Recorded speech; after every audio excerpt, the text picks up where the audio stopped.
Slumped into my sectional with cold pasta in my lap and a glass of water balanced against a pillow, I type my name into the Netflix search bar. Sloane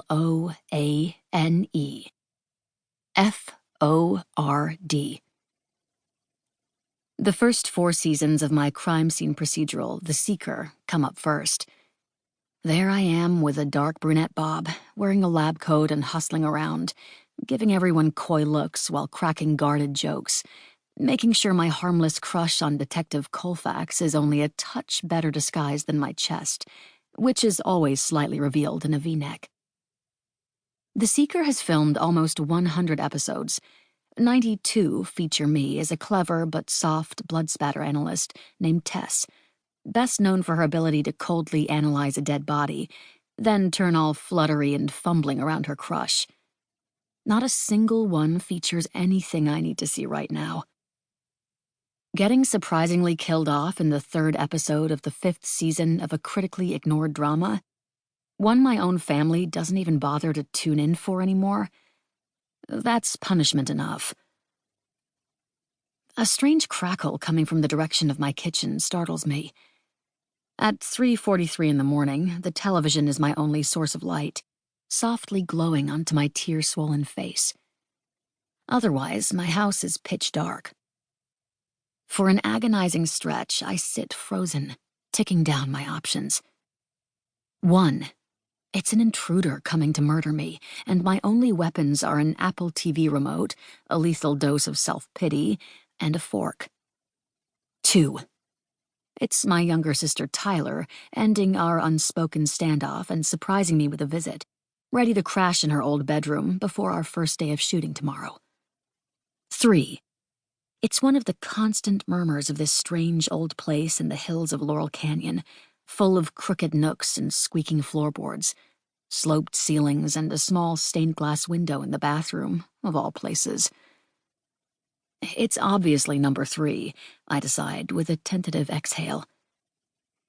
This home was meant for shared gasps at unexplained sounds, for laughter to cover the bristle of shrubbery in the backyard.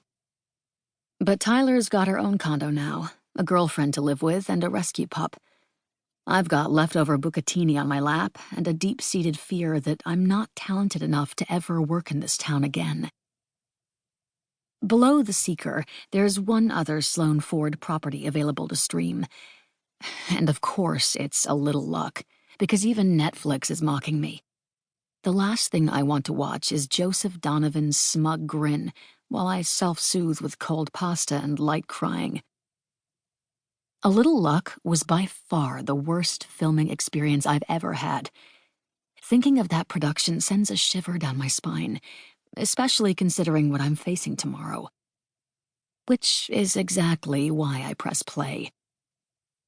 The film opens on the lush Irish countryside, cast against searing gray skies. In spite of myself, the sight still makes me suck back a longing breath, gulping like the Killarney breezes are once again lashing my cheeks. The opener is an overhead tracking shot, following me on a bicycle as I wheel through town.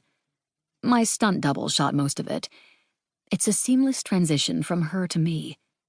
By the time I park my bike next to the market and take off my helmet, only a trained eye would notice that my shoulders aren't quite as defined as hers, my skin a shade paler, the dyed red of my hair a touch more yellow. The first 20 minutes are pretty stale. My work is fine. I was still doing too much with my face back then, a theater tic I've put a lot of conscious effort toward calming.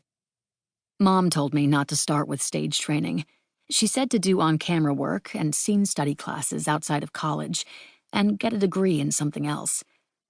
Dad told me he cut his teeth in the theater when he went to California State back in the day, and that all great actors need that kind of foundation.